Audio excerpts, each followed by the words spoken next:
Assalamualaikum warahmatullahi wabarakatuh. Perkenalkan, nama saya Fezria Mahardika dari kelas TI 22C4.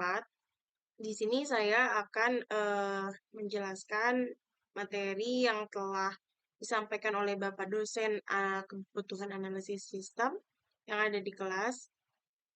Materi yang pertama yang akan saya sampaikan tentang analisis menentukan kebutuhan sistem. Nah, di sini ada pengertian penentuan kebutuhan sistem. Apa sih penentuan kebutuhan sistem itu?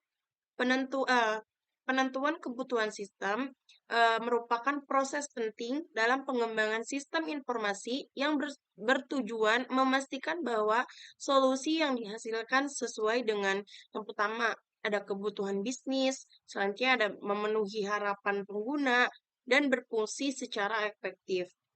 Nah, penentuan kebutuhan sistem informasi ini meliputi kegiatan apa-apa saja sih? Yang pertama, ada proses identifikasi, ada analisis, serta dokumentasi kebutuhan atau persyaratan yang harus dipenuhi oleh sistem informasi yang akan dikembangkan. Nah, selanjutnya ada apa saja? Ada langkah-langkah penentuan kebutuhan sistem. Di antaranya yang pertama itu identifikasi stakeholder. Apa sih teman-teman identifikasi stakeholder? Identifikasi stakeholder yaitu semua pihak yang terlibat atau memiliki kepentingan dalam sistem, termasuk pemilik bisnis, pengguna akhir, manajemen, dan lain sebagainya. Kemudian ada pengumpulan informasi. Nah, kumpulkan data-data dan informasi tentang kebutuhan dan proses bisnis saat ini melalui wawancara, observasi, dan dokumentasi, atau bisa juga mengisi kuesioner. Selanjutnya ada apa lagi? Selanjutnya ada analisis lingkungan kerja. Nah, kita itu harus pahami dulu lingkungan kerja di mana sistem akan beroperasi, termasuk kebijakan, prosedur, dan praktik yang ada. Selanjutnya, setelah langkah-langkah itu ada metode dan teknik menganalisis kebutuhan sistem. Di antaranya, yang pertama ada melakukan wawancara atau interview. Lanjut, ada observasi, ada studi dokumen, ada analisis kuesioner, ada analisis kasus pengguna, ada teknik etnografi, ada analisis gap, dan masih banyak lainnya. Yang pertama, ada wawancara. Nah, deskripsi wawancara ini merupakan metode yang melibatkan interaksi langsung antara analisis sistem dan pemangku kepentingan yang relevan untuk mendapatkan informasi. Nah, wawancara ini bisa secara interaksi secara langsung, bisa memahami dan pemahaman yang mendalam, ada keterlibatan pemangku kepentingan, ada fleksibel dalam pertanyaan. Nah, setelah wawancara itu ada observasi. Nah, observasi ini metode yang melibatkan pengamatan langsung terhadap pengguna atau proses yang terlibat dalam operasi sistem. Selanjutnya ada studi dokumen. Nah, studi dokumen ini metode yang digunakan untuk mengumpulkan dan menganalisis dokumen-dokumen yang terkait dengan sistem yang sedang dianalisis gitu.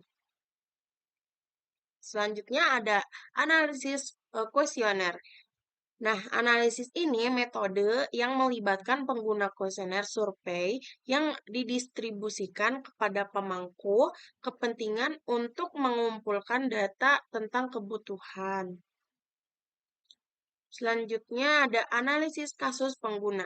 Nah, analisis kasus pengguna ini adalah metode yang digunakan dalam rekayasa perangkat lunak untuk mengidentifikasi, menggambarkan, menganalisis skenario atau situasi penggunaan yang berbeda terhadap dengan sistem yang akan dikembangkan.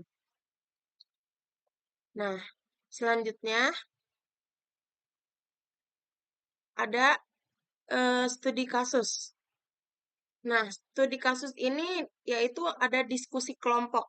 Diskusi kelompok ini memperoleh konsensus atau kesepakatan dari berbagai pemangku keputusan dalam satu sesi diskusi kelompok. Mungkin sulit, terutama jika terdapat perbedaan pendapat yang signifikan. Meskipun memiliki keterbatasan, diskusi kelompok ini tetap menjadi metode yang paling efektif dalam menentukan kebutuhan sistem informasi karena memungkinkan untuk pengumpulan data yang komparatif dari berbagai perspektif dari kepentingan dalam satu sesi. Nah, selanjutnya ada M-prototyping. M-prototyping itu yang pertama itu ada pemahaman yang lebih baik tentang kebutuhan. Prototyping memungkinkan pengguna untuk melihat dan merasakan bagaimana sistem yang akan diusulkan akan beroperasi dalam lingkungan nyata. Kemudian ada koreksi dini terhadap masalah, ada keterlibatan pengguna yang lebih aktif, ada memfasilitasi diskusi dan klarifikasi. Keterbatasannya apa? Itu tadi yang saya sebutkan adalah keunggulan ya teman-teman. Kalau yang keterbatasannya apa? Keterbatasannya biaya dan waktu, kesulitan dalam menggambarkan keseluruhan sistem. Terus ada pentingnya pengelolaan harapan, ada risiko pengabaian proses analisis yang mendalam. Nah, terkadang penggunaan prototyping dapat menggantikan atau mengurangi kebutuhan untuk menganalisis kebutuhan yang mendalam sebelumnya. Untuk materi yang pertama, saya cukupkan sampai di sini. Terima kasih. Wassalamualaikum warahmatullahi wabarakatuh.